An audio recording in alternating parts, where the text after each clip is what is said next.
Worship the Lord in the air. Worship the Lord in this temple. Jesus, oh Jesus, be thou glorified. Oh, glorify Jesus. Jesus, Jesus, be thou. Oh Jesus, we worship you. Jesus, Jesus, be thou glorified. Jesus, Jesus, be thou. Oh, let's exalt Jesus in our midst. Oh, Jesus, Jesus, be thou glorified. Jesus, Jesus, be thou glorified.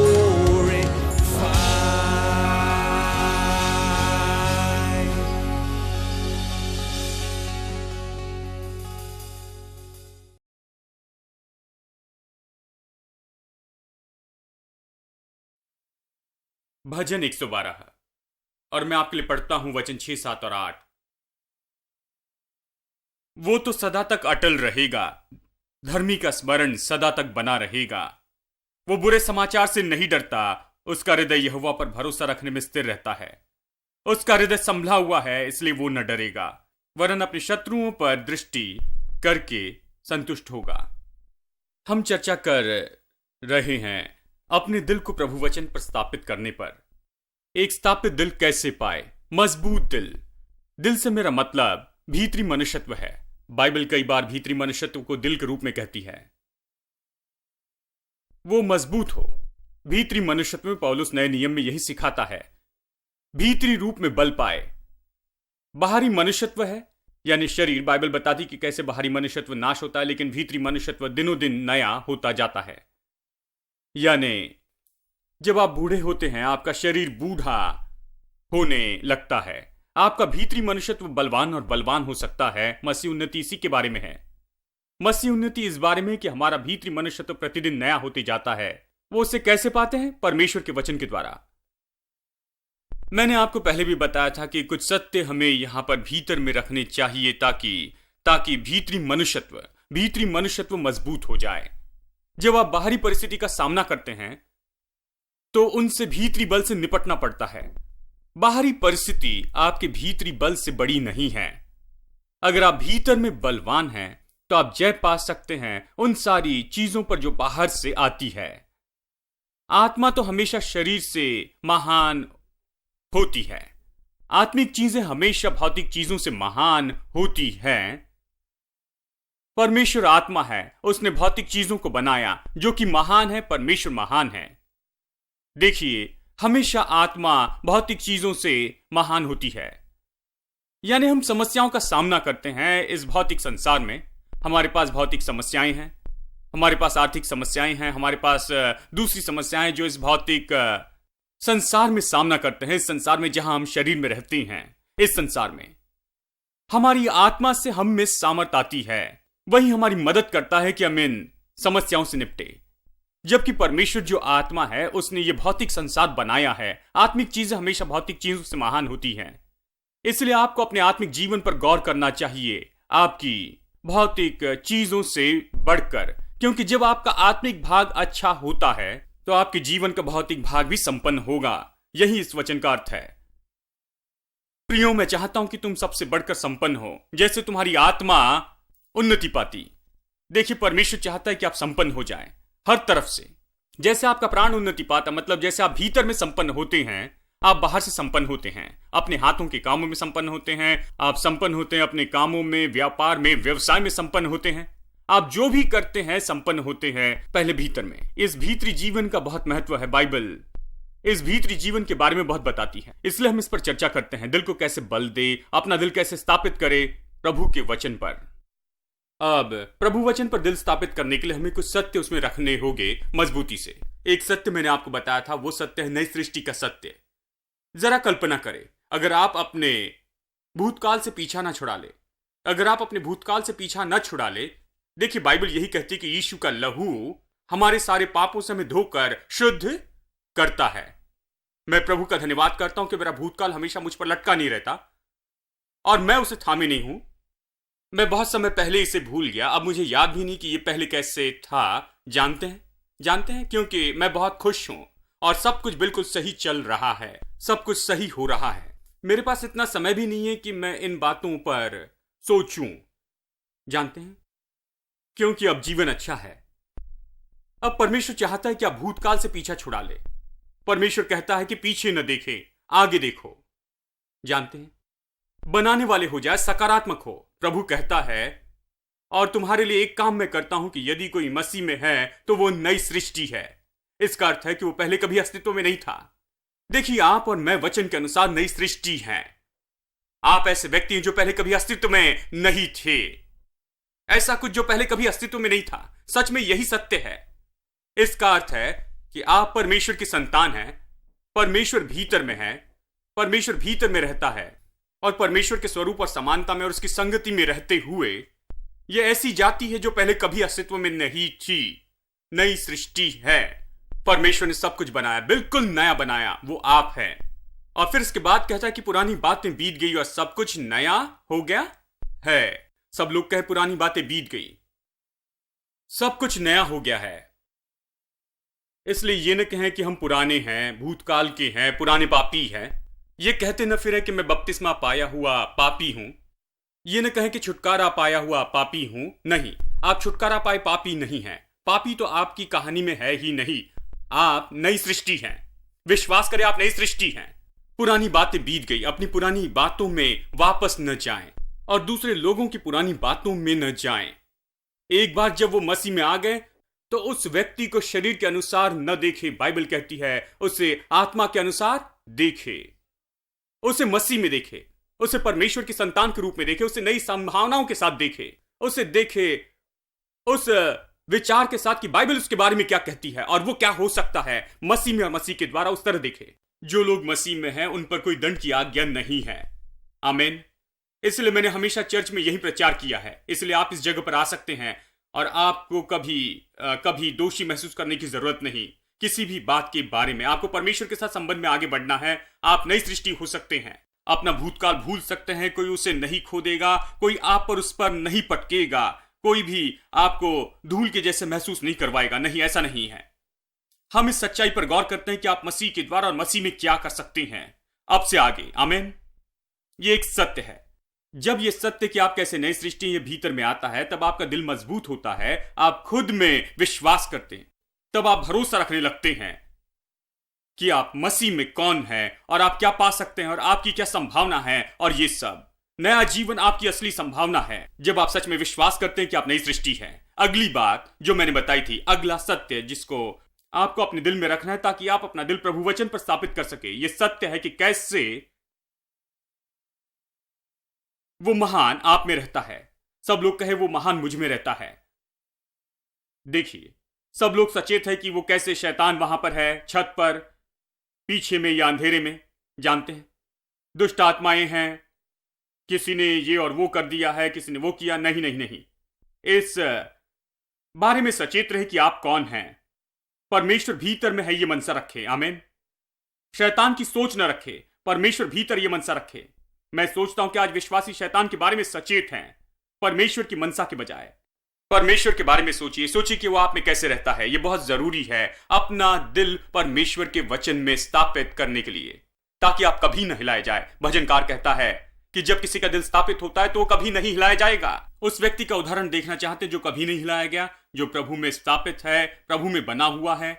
मैं इसे आपके सामने पढ़कर इस सत्य को बताना चाहता हूं जो मैं आपको बता रहा हूं। मेरे साथ में निकालिए रोमियो अध्याय 8। मैं आपको उदाहरण देना चाहता हूं। मुझे लगता है कि इसे देखें कि मनुष्य कैसा होगा जब उसका दिल प्रभु के वचन पर स्थापित होता है। रोमियो अध्याय 8। और चलिए मैं पढ़ता हूं वचन 36 से। जैसा लिखा है, तेरे लिए हम दिन भर घात किए जाते हैं, हम वध होने वाली भेड़ों के समान गिने गए हैं।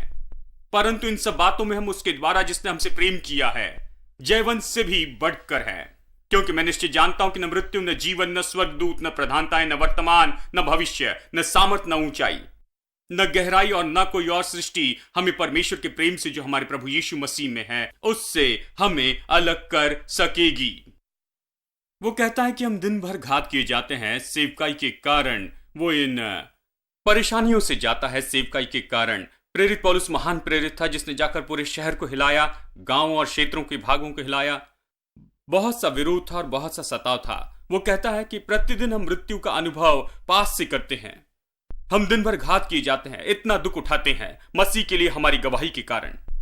और उसने क्या दुख उठाया? वचन 35 में वो कहता है कि कौन हमें मसीह के प्रेम से अलग कर पाएगा? क्या क्लेश, क्या संकट, क्या उपद्रव, या अकाल, या नंगाई, या तलवार, या जोखिम? वो इन सारी बातों के बारे में बताता है जिनमें से सेवकाई के कारण जाता है, मसीह में उसके विश्वास के कारण। क्योंकि एक बार वो यहूदी फरीसी था और अब वो मसीह का प्रचार करता है। उसने मसीह से नफरत की थी, विश्वासियों को जेल में डाला था, चर्च को सताता था, यहूदी आराधनालय की मदद करता था कि वो विश्वासियों को बढ़ने से रोके। और अब खुद वो मसीह में विश्वास करने लगता है और अब वो प्रचार करता है किसी भी प्रचारक से ज्यादा, किसी भी मसीह प्रचारक से ज्यादा। इसलिए वो उससे क्रोधित थे। सारे यहूदी लोग क्रोधित थे। वो क्रोधित थे, उसे मारना चाहते थे, वो उसे नाश करना चाहते थे। वो जहां भी जाता पहले पत्र पहुंच जाता बताते हुए कि आदमी आ रहा है, इसे आने नहीं देना। यह पत्र था यहूदी लोगों से, एक शहर से दूसरे शहर में उसके जाने से पहले पहुंच जाता। वो लाठी लेकर उसकी राह देखते कि उससे मारे। यानी वो कह रहा है उसे किस तरह से सताया जा रहा था मसीह में उसके विश्वास के कारण और सुसमाचार के सेवक होने के नाते। क्योंकि बहुत से लोग वचन 35 पढ़ते हैं, क्लेश, उपद्रव, संकट, अकाल, नंगाई, जोखिम और तलवार। और उनमें से बहुत से लोग संकट में जाते हैं, अपने खुद के बनाए हुए संकट में। मसीह के कारण वो संकट में नहीं है। मसीह के कारण वो तलवार का सामना नहीं करते हैं। मसीह के कारण अकाल का सामना नहीं करते। अगर वो काम करने जाए तो अकाल में नहीं पड़ेंगे। अगर प्रभु पर विश्वास करे, काम ढूंढे तो अकाल में नहीं पड़ेंगे। लेकिन वो आपको बताएंगे, ओ भाई मसीह के कारण है। जानते हैं मसीह जीवन ऐसा है।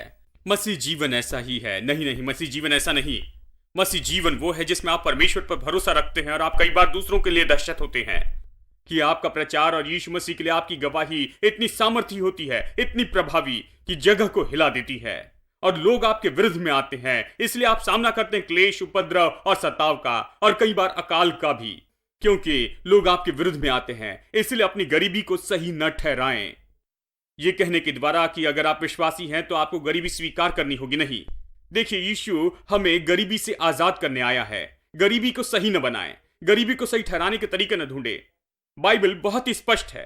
वो कहती है कि इनमें से कोई भी मसीह के प्रेम से अलग नहीं कर पाएगा। वो दुनिया हिलाने वाला था, अकाल में नहीं था। वो देशों से देशों में यात्रा कर रहा था, इंटरनेशनल प्रचारक था। वो हर जगह प्रचार कर रहा था, रोटी के लिए भीख नहीं मांग रहा था। वो बहुत ही सम्मानित धनी परिवार से आया था, बहुत पढ़ा लिखा व्यक्ति था। याद है जब रोमी अधिकारियों ने उसे बंदी बनाया था, वो उससे अकेले में आकर बातें करते थे, अकेले में बातें करते थे। जब वो जेल में था, आशा करते थे कि उन्हें पौलुस से घूस मिलेगी। वो 10 या 20 रुपए नहीं मांग रहे थे, अवश्य वो कुछ लाखों की अपेक्षा कर रहे थे कि उसे जाने दे, क्योंकि वो जानते थे कि इसके पास इतना पैसा है। देखिए, इसलिए गरीबी को सही न ठहराइए कहते हुए कि देखिए पौलुस ने अकाल का सामना किया। नहीं, ये सुसमाचार के लिए था, मसीह में विश्वास के कारण। यीशु ने पहले ये कर दिया। देखिए, यीशु क्रूस पर चढ़ा तो अब मैं क्या करूं? मुझे प्रचार करना चाहिए क्रूस के बारे में कि यीशु ने कलवरी के क्रूस पर मेरे लिए क्या किया है। मैं जाकर क्रूस पर नहीं लटकूंगा, मैं जाकर फिर से दुख नहीं उठाऊंगा और केवल इसलिए दुख उठाऊंगा क्योंकि दुख उठाना अच्छी बात है, और सताव में से जाऊं क्योंकि ये लोगों की आंखों में अच्छा है, ताकि आप मुझे देखकर कहें, बेचारे सैम कि ये कितने अच्छे प्रचारक हैं, ये दिन भर दुख उठाते हैं। नहीं, मैं दया लेने के लिए नहीं हूं। मुझे किसी की दया नहीं चाहिए। मैं यहां प्रभु का वचन प्रचार करने के लिए हूं। हाँ, मुझे क्रूस पर लटकने की जरूरत नहीं, मुझे कुछ लेने की जरूरत नहीं है, मैं संसार में दुख उठाने की जरूरत नहीं है। मैं जो हो सकता है उतना आनंद उठाता हूं, लेकिन जब मैं इसका आनंद उठाता हूं तो पसीना आता है, मुझे पसंद नहीं है। और जब बहुत पसीना आता है तो वो दुख उठाना है। मैं शायद इसी सबसे बड़े दुख में से जाता हूं पसीना आना। जानते हैं, इसके बारे में बातें करना भी योग्य नहीं है, लेकिन मसीह सेवकाई केवल सताव सहने के बारे में नहीं है, ये तो जाकर घोषित करना कि परमेश्वर ने हमारे लिए क्या किया है। लेकिन देखिए वो क्या कहता है, इन सारी बातों में हम जैवन से भी बढ़कर हैं। विश्वासी इसी के बारे में है। वो ये नहीं कहने के लिए कि मैं अकाल में हूं, नंगाई में हूं, मैं संकट में हूं। मैं कहता हूं पौलुस जैसे हो जाए, जो कहता है कि इन सारी बातों में मैं जैवन से भी बढ़कर हूं। आमीन। एक विजयी मनोदशा रखिए, मैं जैवन से भी बढ़कर हूं। यानी जब मैं प्रचार के लिए खड़ा होता हूं तो मैं नहीं बताऊंगा मेरे संकट, मेरी तलवार, मेरी समस्या और ये और वो। मैं प्रचार करूंगा कि मैं कैसे जैवन से भी बढ़कर हूं। वो कहता है कि कुछ नहीं, मृत्यु, जीवन, प्रधानताएं, सामर्थ, वर्तमान और भविष्य की चीजें, ऊंचाई, गहराई और सृजी हुई चीजों में से कुछ भी हमें परमेश्वर के प्रेम से अलग नहीं कर पाएगा। आमीन। देखिए मनुष्य का दिल, मैं इसी तरह का दिल रखना चाहता हूं। वो कहता है कुछ भी मुझे अलग नहीं कर सकता उस मसीह के प्रेम से, यहां तक कि मृत्यु भी। मृत्यु मुझे स्वर्ग ले जाएगी, तुम मुझे मारकर मुझे उससे अलग नहीं कर सकते। देखिए, मृत्यु आपको उसके पास ले जाएगी, यानी कुछ भी मुझे मसीह के प्रेम से अलग नहीं कर सकता। आमीन। कितने लोगों को ऐसा दिल चाहिए? एक मजबूत दिल, ऐसा दिल जो इन चीजों को नहीं देखता है, ऐसा दिल जो परमेश्वर के करीब रहता है और प्रभु में मजबूत होता है। अब चलिए मेरे साथ आगे देखते हैं। हम चर्चा कर रहे हैं कि कैसे वो महान मुझ में रहता है। मैंने इसके बारे में बताया कि इसे दूसरे तरीके से कह सकते हैं कि वो वचन हम में है। वो महान हम में कैसे काम करता है? वचन के द्वारा। वचन परमेश्वर के साथ था, आदि में वचन था और वचन परमेश्वर के साथ था और वचन देहधारी हुआ। ठीक है, यानी वचन हर तरह का रूप लेता है। वो परमेश्वर के साथ था, उसने संसार बनाया, फिर वो शरीर बना और इस संसार में जन्मा, हमारे मध्य में डेरा किया। यूहन्ना कहता हमने उसे देखा, वो यीशु के रूप में था, वो वचन था और फिर वो मरा और जी उठा और पिता के पास गया। फिर ये वचन के द्वारा, यानी परमेश्वर का वचन हम में रहता है, इसलिए उसे जीवित वचन कहा गया है। इसलिए इब्रानियों 4 कहता है कि परमेश्वर का वचन जीवित है, जीवित वचन और सामर्थी है। यानी वचन 12 के बाद जहां वो कहता है कि वचन जीवित और सामर्थी है, वचन 13 कहता है कि उससे कुछ छिपा नहीं है। अब वो वचन के बारे में कह रहा था और अचानक वो कहता है कि वो, यानी वचन और वो एक है। वचन और वो एक है, यीशु और वचन एक ही है। वचन यीशु है और यीशु वचन है। बाइबल इन दोनों चीजों का एक दूसरे की जगह उपयोग करती है। पहला थिस्सलुनीकियों 2:13 भी वचन है जो हमने पढ़ा है। मैंने इसे कॉनिबियर से पढ़ा था। यह अद्भुत रूप में कहता है, तुमने वो सुसमाचार सुना जो हमने तुम्हें प्रचार किया। तुमने जब इसे सुना तो मनुष्य के शब्दों जैसे नहीं सुना, लेकिन स्वयं परमेश्वर के वचन के रूप में। वो कहता है कि यह सच में परमेश्वर का वचन है और वो प्रभावी रूप में काम करता है। किंग जेम्स यानी एक अनुवाद कहता है, लेकिन कॉनिबियर इसे कहता है, ये कहने के बजाय कि तुम में प्रभावी काम करता है, वो कहता है वो तुम में प्रभावी रूप में काम करता है। वो कुछ बताने की कोशिश कर रहा है। ये वचन की पहचान कि वो एक व्यक्ति है। जब वचन हम में होता है, यीशु हम में होता है, जितना ज्यादा आप में वचन होगा उतना ज्यादा यीशु आप में है। अगर हम कहते हैं कि यीशु से प्यार करते हैं तो वचन से प्यार करते हैं। अगर आप वचन से प्रेम करते हैं तो पिता और पुत्र आप में आकर वास करेंगे, बाइबल कहती है। आमीन। ठीक है, तो वचन तो जीवित वचन है। यानी हम यहां नहीं आए कि आकर कुछ सुने। जानते हैं कि मसीह थियोलॉजी का प्रचार की सुने और हम क्या विश्वास करते हैं और क्या नहीं, इस तरह की बातें जानते हैं। वो ठीक है, लेकिन सामान्य रूप में प्रभु के वचन तक ऐसे नहीं पहुंचना चाहिए। ये ठीक है कि थियोलॉजिकल स्कूल में जाकर सीखे हम क्या विश्वास करते हैं और ये और वो, लेकिन बात यह है कि प्रभु के वचन तक ऐसा नहीं जाना चाहिए। परमेश्वर के वचन तक जीवित रूप में जाना चाहिए, जो हमारे भीतर जाकर हमारे आत्मा, प्राण और शरीर में काम करता है, सामर्थी रूप में। ये व्यक्ति के जैसे है, जैसे मानो यीशु हमारे अंदर रहकर काम करता है, बिल्कुल ऐसे ही है। वो आप में प्रभावी रूप में काम करता है जो विश्वास करते हैं। पहला थिस्सलुनीकियों 2:13 ये कहता है ये वचन, यानी वचन के रूप में यीशु हमारे अंदर स्वयं आता है और हम में प्रभावी रूप में काम करता है। इसका क्या अर्थ है? जब मैं बाइबल पढ़ता हूं तो इसे पूरी तरह अलग मनोदशा से पढ़ता हूं। मैं इसे नहीं पढ़ता केवल ज्ञान के लिए। मैं इसे नहीं पढ़ता या याद नहीं करता कि मैं ये कहूं कि मुझे वचन याद है, मुझे पता ये क्या कहता नहीं। मैं इसलिए पढ़ता हूं क्योंकि परमेश्वर मुझसे बातें करता है, क्योंकि ये जीवित वचन है। मैं इसे पढ़ता हूं क्योंकि ये जीवित है, इसमें जीवन है। मैं इसे पढ़ता हूं क्योंकि ये सामर्थी है। यानी जब मैं पढ़ता हूं कि परमेश्वर मेरा चरवाह है, मेरे अंदर कुछ जीवित होता है। मैं विश्वास करता हूं कि प्रभु मेरा चरवाह है। मैं महसूस करता हूं कि स्वयं प्रभु मेरे अंदर है, कहता है कि मैं तेरा चरवाह हूं, मैं तेरी देखभाल करूंगा, किसी चीज की परवाह न करना, मैं तुम्हारी देखभाल करूंगा, मैं तुम्हें संभाल लूंगा। जब मैं वचन पढ़ता हूं यशायाह 41 वचन 10 जैसे ये कहता है, मैं डर मत, वो कहता है मैं तेरे साथ हूं, व्याकुल न हो क्योंकि मैं तेरा परमेश्वर हूं। जब इसे पढ़ते हैं तो ये कोई वचन किसी ने लिखा हुआ ऐसा नहीं है, कुछ सैकड़ों सालों पहले ये मानो परमेश्वर मुझसे कहता है डर मत, तो मैं डर फेंक देता हूं, मैं अपना डर दूर कर देता हूं, क्योंकि वो मुझसे कहता है कि डर मत। ये जीवित वचन है, ये काम कर रहा है, मेरे अंदर कुछ कर रहा है। मैं व्याकुल होना बंद कर देता हूं, मैं अपना मुंह खोलकर ये कहना शुरू करता हूं ये मेरा परमेश्वर है। देखिए भजन 51 इसी के बारे में है, क्योंकि भजनकार कहता है वो मेरा बल, मेरा शरण स्थान, मेरी शक्ति है, मेरी मजबूत चट्टान, मैं उस पर भरोसा रखता हूं, वो मेरा परमेश्वर है।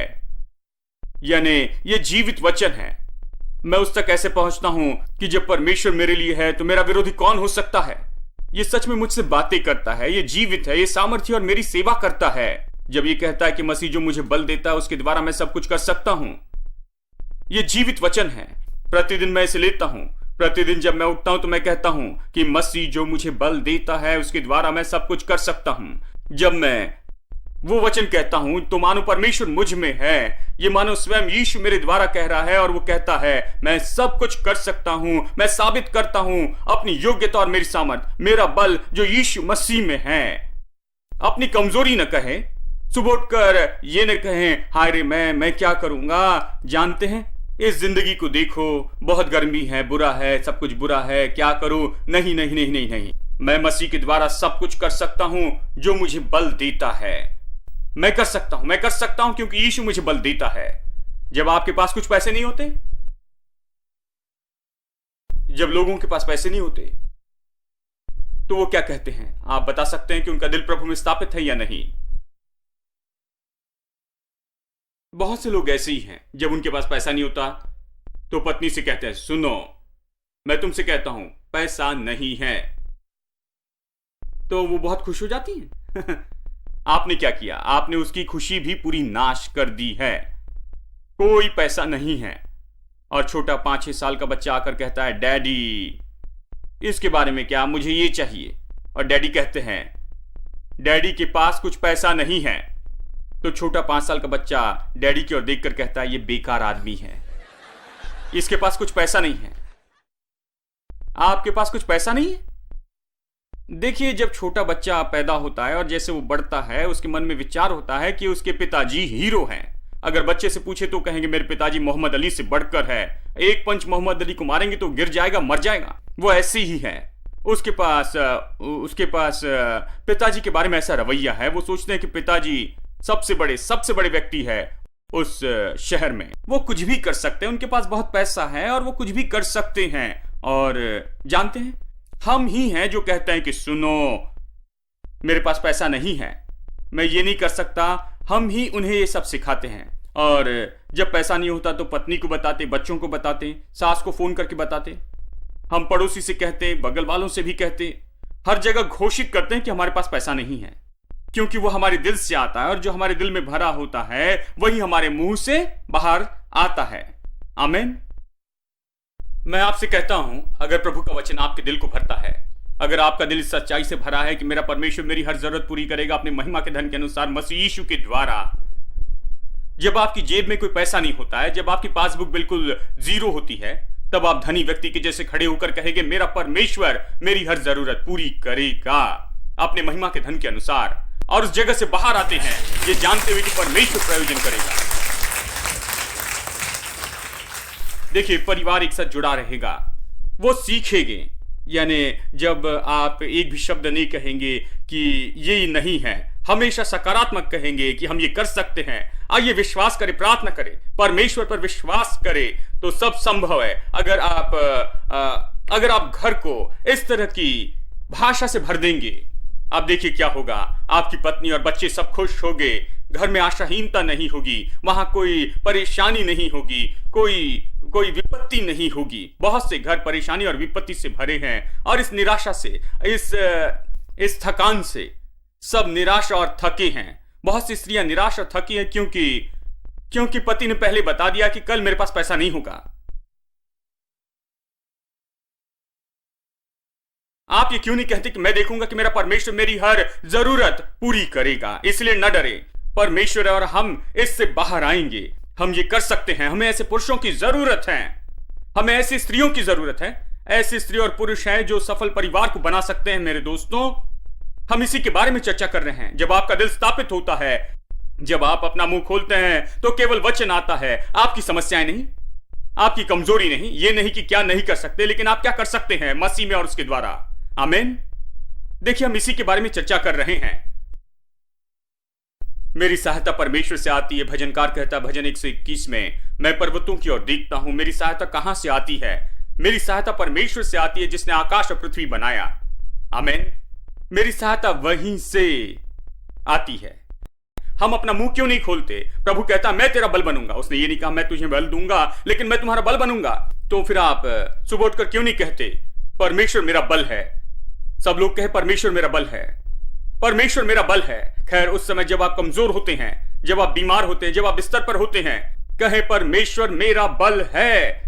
जब आप महसूस करें कि आप ये नहीं कर सकते, वो नहीं कर सकते, आप ये नहीं कर सकते, और सब कुछ असंभव है, और सब कुछ बुरा दिखता है, और समस्याएं बड़ी हैं, तो आप कहें परमेश्वर मेरा बल है, परमेश्वर मेरा बल है। अपना मुंह खोलकर इन शब्दों को कहें।